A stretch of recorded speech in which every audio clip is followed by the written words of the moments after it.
Hey everybody, Greg Denny. Beautiful day here in France. I got some really awesome questions recently about happiness.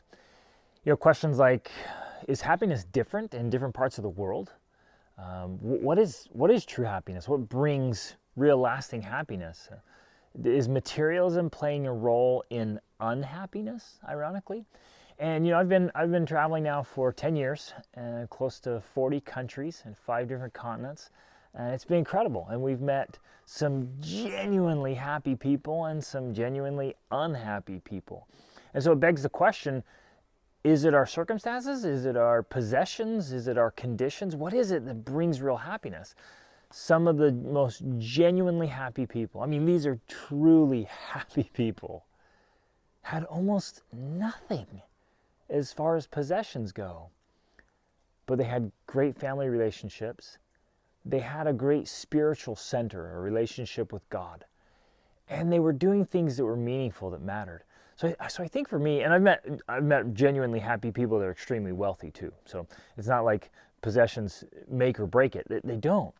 So for me, and for the things I've observed with many thousands and thousands of people interacting and mentoring and coaching and working with tons of people all over the place, happiness is an inside job, right? It's in here, and it's what we're focusing on, how we're spending our time and our effort and our energy, what we really value. And I think a big one is if our lives are aligned with our priorities. Because it creates this void in your heart and in your happiness if you're doing things that don't really matter to you or don't really matter at all, right? And if you're pursuing these efforts, competing with other people or, social competition or climbing the wrong ladder in society or career or whatever it is, doing things that really don't matter. And if you're spending your life just spinning your circles, just trying to acquire new things, trying to compete with other people, just going through the motions, you feel this void. And so I think, for me at least, like real lasting happiness comes from living a purposeful, meaningful, fulfilling life. It's having great relationships. It's having a great spiritual center. It's feeding our minds and our hearts and our spirits and just living in a great way, right? And living kind of an epic life story. Otherwise you feel that void. You're just like, oh, there's something more. It's left out. But it's not about the conditions. It's not about circumstances. Yes, we all need a comfortable place to live. We need food. We need some of those basic material things. But after a certain point, it can actually get distracting. One of the questions was, do you think, the American dream and all this materialism is actually adding to unhappiness? And I think maybe it could be, because it can be very distracting. And like Thoreau taught, right, that our possessions can actually begin to possess us, because everything we own takes up time, energy, effort, and attention. And I think some really clever marketing, and this happens in many places where there's affluence, really clever marketing has either directly told us that our life will be better or happier. Everything will be better if you just own this thing or have this thing. And they either say it outright or they send out this subtle message that your life won't be complete. You won't be quite as happy unless you have our doodad, right?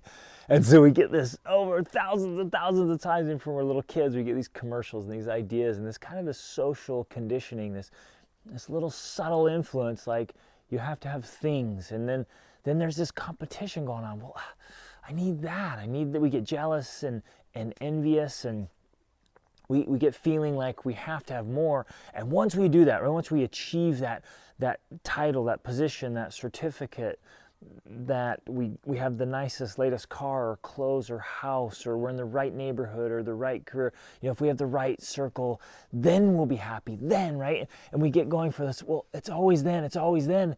And we get so misdirected and out of focus that, we're unhappy. And it leaves us unhappy. And so if we get in this, if we buy into this competition to get,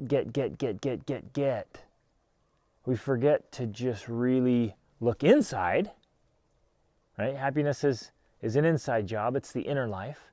We forget to slow down, look inside, and instead of saying, how can I get, we need to start asking, how can I give?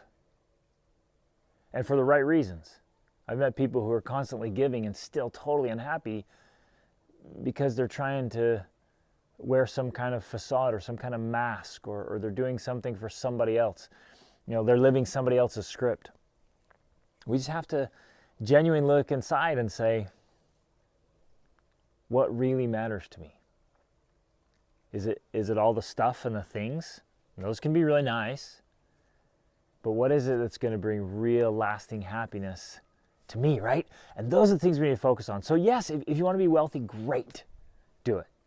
But don't ever attach your happiness and your well-being and who you are to your possessions, or to acquiring possessions or your things, or competing with the neighbors and other people in society.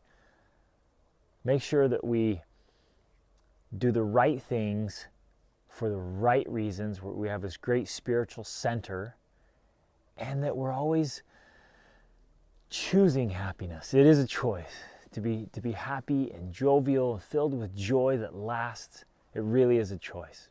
So go out today, choose happiness, serve other people, make a difference in the world, live your unique mission, and always reach upward.